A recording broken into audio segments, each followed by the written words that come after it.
అనగనగా రామాపురం అనే ఓ గ్రామంలో సోమయ్య అని ఒక అమాయకుడు ఉండేవాడు. అతనికి పిల్లలు లేరు. గాడిదను తన సొంత కొడుకులా పెంచుకుంటూ ఉన్నాడు. అతను ఓ పండితుడి ఇంటి ముందు నుంచి తన గాడిదతో వెళ్తుండగా వాళ్ళ సంభాషణ విన్నాడు.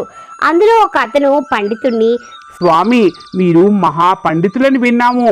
ఎలాంటి వాళ్ళనైనా మంచి మనుషులుగా మారుస్తారని విన్నాము. నా కొడుకు ఒక మొండి వెధవ, పరమ గాడిద. ఎంత నేర్పించినా చదువు వాడికి అక్షరం ముక్క కూడా నెత్తికెక్కటం లేదు. మీరు మంచిగా మార్చండి అని అడిగాడు. నువ్వేమీ భయపడద్దు. ఇలాంటి గాడిదలను నేను ఎంతో మందిని చూశాను.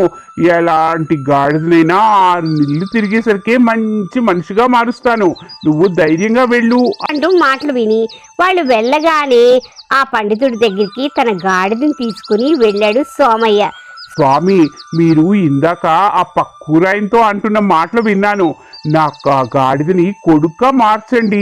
మాకు పిల్లలు లేరన్న లోటు తీరిపోతుంది.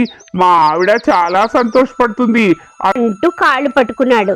ఒరే, గాడిదని మనుషుల్ని గాడిదలా చేయడం ఎవరి వల్ల కాదురా, అది సాధ్యం కాని పని అన్నాడు ఆ పండితుడు. మీరు మాట మార్చకండి. ఇందాక అతనితో ఎలాంటి గాడిదలనైనా మనుషులుగా మారుస్తాను అన్న మాటలు నేను విన్నాను.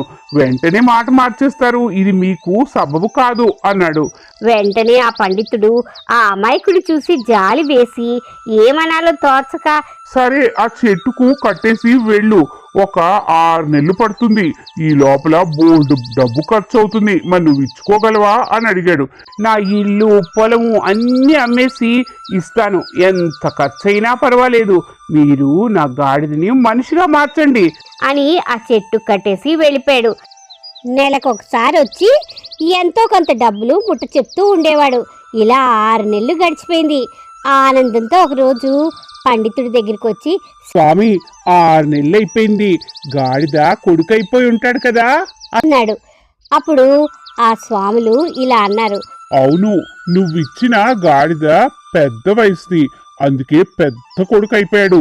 పక్కూరికి గ్రామాధికారి అయిపోయాడు. వెళ్ళి కలువు అన్నాడు. అమ్మో, గ్రామాధికారి అయిపోయాడా? స్వాములు, నన్ను చూస్తే గుర్తుపడతాడంటారా అని అడిగాడు. గుర్తుపట్టచ్చు, పట్టకపోవచ్చు. ఒకవేళ గుర్తుపట్టకపోతే నీ సంచిలో ఇంత పచ్చగడ్డి వేసుకుని వెళ్ళి నువ్వు చిన్నప్పుడు ఎలా పిలిచేవాడు అలా పిలువు, అప్పుడు గుర్తుపట్టచ్చు అన్నాడు. సరే అని ఇంత పచ్చగడ్డి వేసుకుని సంచిలో బాగా వెళ్ళిపోయాడు. వెళ్ళాక అక్కడ పంచాయతీ జరుగుతుంది. గ్రామాధికారి తన హోదాలో కూర్చొని తీర్పులు చెప్తూ ఉన్నాడు. అది చూసి ఎంతో సంతోషించాడు. నా కొడుకు ఇంత ప్రయోజకుడయ్యాడా అని ఆనందంతో అతని వైపే చూస్తూ ఉన్నాడు. కాసేపటికి అతను ఇతన్ని పట్టించుకోకపోయేసరికి జోబులో ఉన్న ఆ గడ్డిని తీసి, బాబు ఇటు చూడు, కొండ ఇటు చూడరా, బంగారం, చూడు చూడు అంటూ గడ్డిని చూపించడం మొదలు పెట్టాడు. అది చూసిన గ్రామాధికారికి పెద్ద కోపం వచ్చింది. ఎవడ్రా వీడు నాకు గడ్డి చూపించి దద్దత్త అంటున్నాడు అని దగ్గరికి వెళ్ళి, ఎవడ్రా నువ్వు అని అడిగాడు. ఒరే, నన్ను గుర్తుపట్టలేదు, నేను నీ నాన్నరా, గాడిద నుంచి మనిషిగా మార్చాను కదా అన్నాడు. ఎవడ్రా నువ్వు గాడిదంటున్నావు అంటూ 2 కొట్టాడు. దాంతో కోపం వచ్చి, ఒరే గాడిద నా కొడక, నీకు ఎంత డబ్బులు పెట్టి నిన్ను గాడిద నుంచి మనిషిగా మారుస్తే నువ్వు నన్ను కొట్టిస్తావా అన్నాడు. దాంతో మరింత కోపం వచ్చి తన మనుషుల్ని పిలిచి శుభ్రం కొట్టించి బయటికి తోయించేశాడు. అవమాన భారంతో భరించలేక తిరిగి ఆ పండితుడి దగ్గరికి వెళ్ళిపోయి, స్వామి, మీరు నా గాడిదని కొడుగ్గా మార్చడం వల్ల ఏమీ ప్రయోజనం లేకుండా పోయింది. వాడు మనిషి మారాక నన్ను గుర్తుపట్టడమే మానేశాడు. పైనుంచి నన్ను అందరిలో తన్నించాడు. అలాంటి కొడుకు నాకు ఉండాల్సిన అవసరం లేదు.